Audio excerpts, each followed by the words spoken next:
Hi guys, I hope you're enjoying the book. I'll be making some calls this week to check in with you and see how you're liking it. Today we're going to read chapters 7 to 9. Chapter 7 is called A Mouse in Love. And what was our own favorite member of the mouse community doing while the sound of the mouse council drum echoed through the walls of the castle? Reader, I must report that Furlough had not seen the worst of it.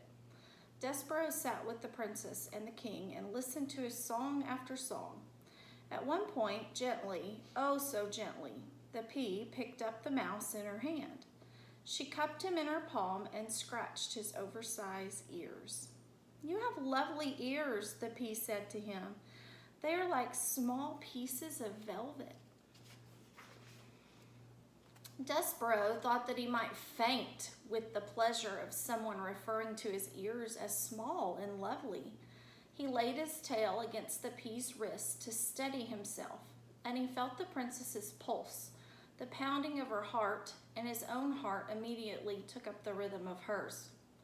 Papa, the pea said when the music was over, I'm going to keep this mouse. We are going to be great friends.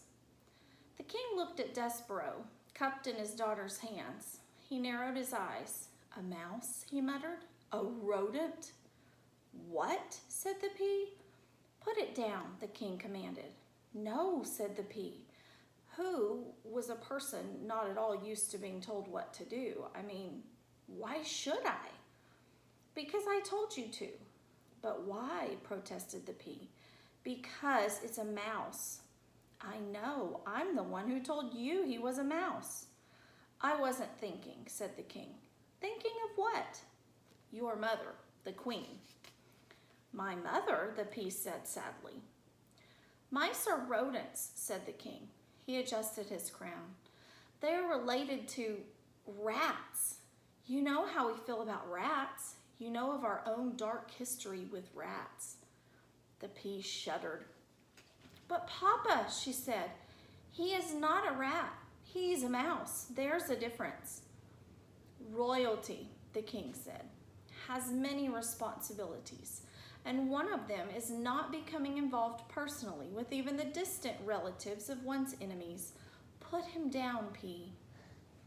The princess put Despereaux down. Good girl, said the king. And then he looked up at Despereaux. Scat, he said. Despereaux, however, did not scat. He sat and stared up at the princess. The king stamped his foot. Scat, he shouted. Papa, said the princess, please don't be mean to him. And she began to weep. Despereaux, seeing her tears, broke the last of the great ancient rules of mice. He spoke to a human. Please, said Despereaux, don't cry. He held out his handkerchief to the princess. The pea sniffed and leaned down close to him. Do not speak to her, thundered the king. Despereaux dropped his handkerchief. He backed away from the king. Rodents do not speak to princesses. We will not have this becoming a topsy-turvy, wrong-headed world. There are rules. Scat. Get lost before my common sense returns and I have you killed. The king stamped his foot again. Despereaux found it alarming to have such a big foot brought down with so much force and anger, so close to his own small head. He ran toward the hole in the wall, but he turned before he entered it. He turned and shouted to the princess, My name is Despereaux. Despereaux, she said. I honor you, shouted Despereaux. I honor you was what the knight said to the fair maiden in the story that Despereaux read every day in the book in the library. Despereaux had muttered the phrase often to himself, but he had never before this evening had occasion to use it when speaking to someone else. Get out of here, shouted the king, stamping his foot harder and then harder still so it seemed as if the whole castle, the very world, were shaking. Rodents know nothing of honor. Despereaux ran into the hole, and from there he looked out at the princess. She had picked up his handkerchief, and she was looking at him. right directly into his soul. "Despero," she said. He saw his name on her lips. "I honor you," whispered Despero. "I honor you." He put his paw over his heart. He bowed so low that his whiskers touched the floor. He was, alas, a mouse, deeply in love. Chapter 8, To the Rats. The Mouse Council, 13 honored mice and one most very honored head mouse, heeded the call of Lester's drum and gathered in a small secret hole off King Philip's throne room. The 14 mice sat around a piece of wood balanced on spools of thread and listened in horror while Despero's father related the story of what Furlough had seen. "At the foot of the king," said Lester. "Her finger right on top of his head," said Lester.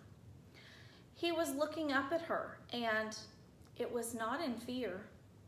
The Mouse Council members listened with their mouths open. They listened with their whiskers drooping and their ears flat against their heads. They listened in dismay and outrage and fear. When Lester finished, there was a silence, dismal and deep. "Something," intoned the most very honored head mouse, "is wrong with your son. He is not well. This goes beyond his fevers, beyond his large ears and his lack of growth. He is deeply disturbed. His behavior endangers us all. Humans cannot be trusted. We know this to be an indisputable fact. A mouse who consorts with humans, a mouse who would sit right at the foot of a man, a mouse who would allow a human to touch him." And here, the entire Mouse Council indulged in a collective shiver of disgust. "Cannot be trusted. That is the way of the world, our world. Fellow mice, it is my most fervent hope that Despero has not spoken to these humans. But obviously we can assume nothing, and this is a time to act, not wonder." Lester nodded his head in agreement, and the 12 other members of the Mouse Council nodded their heads too. "We have no choice," said the head mouse. "He must go to the dungeon." He pounded his fisted paw on the table. "He must go to the rats immediately. Members of the council, I will now ask you to vote. Those in favor of Despero being sent to the dungeon, say aye." There was a chorus of sad ayes. Those opposed, say nay. Silence reigned in the room. The only noise came from Lester. He was crying, and 13 mice, ashamed for Lester, looked away. Reader, can you imagine your own father not voting against your being sent to a dungeon full of rats? Can you imagine him not saying one word in your defense? Despero's father wept, and the most very honored head mouse beat his paw against the table again and said, "Despero Tilling will appear before the mouse community. He will hear of his sins. He will be given a chance to deny them. If he does not deny them, he will be allowed to renounce them so that he may go to the dungeon with a pure heart. Despero Tilling is hereby called to sit with the Mouse Council." At least Lester had the decency to weep at his act of perfidy. Reader, do you know what perfidy means? I have a feeling you do, based on the little scene that has just unfolded here.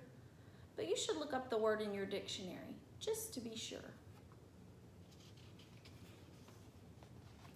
And chapter 9 is called The Right Question. The Mouse Council sent Furlough to collect Despero, and Furlough found his brother in the library, standing on top of the great open book, his tail wrapped tightly around his feet, his small body shivering. Despero was reading the story out loud to himself. He was reading from the beginning so that he could get to the end, where the reader was assured that the knight and the fair maiden lived together happily ever after. Despero wanted to read those words, happily ever after. He needed to say them aloud. He needed some assurance that this feeling he had for the Princess P, this love, would come to a good end. And so he was reading the story as if it were a spell, and the words of it spoken aloud could make magic happen. "See here," said Furlow out loud to himself. He looked at his brother and then looked away. "This is just the kind of thing I'm talking about. This is exactly the kind of thing. What's he doing here, for cripe's sake? He's not eating the paper. He's talking to the paper. It's wrong, wrong, wrong." "Hey," he said to Despereaux. Despereaux kept reading. "Hey," shouted Furlow. "Despereaux, the Mouse Council wants you." "Pardon?" said Despereaux. He looked up from the book. "The Mouse Council has called you to sit with them." "Me?" said Despereaux. "You." "I'm busy right now," said Despereaux, and he bent his head again to the open book. Furlow sighed. "Geez," he said. "Cripes, nothing makes sense to this guy, nothing. I was right to turn him in. He's sick." Furlow crawled up the chair leg and then hopped onto the book. He sat next to Despereaux. He tapped him on the head once, twice. "Hey," he said, "the Mouse Council isn't asking, they're telling. They're commanding. You have to come with me right now." Despereaux turned to Furlow. "Do you know what love is?" he said. "Huh?" "Love." Furlow shook his head. "You're asking the wrong question," he said. "The question you should be asking is why the Mouse Council wants to see you." "There is somebody who loves me," said Despereaux, "and I love her, and that is the only thing that matters to me." "Somebody who loves you? Somebody who you love? What difference does that make? What matters is that you're in a lot of trouble with the Mouse Council." "Her name," said Despereaux, "is P." "What?" "The person who loves me. Her name is P." "Cripes," said Furlow, "you're missing the whole point of everything here. You're missing the point of being a mouse. You're missing the point of being called to sit with the Mouse Council.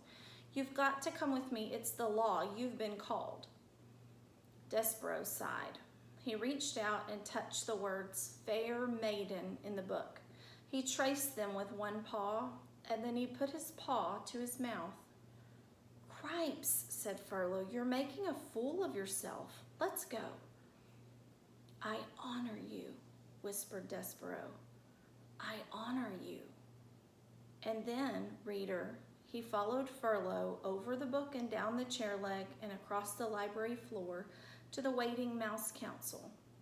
He allowed his brother to lead him to his fate. That's the end of chapters 7 through 9. So you guys will go ahead and answer questions in your book for today, and I'll see you tomorrow. Bye.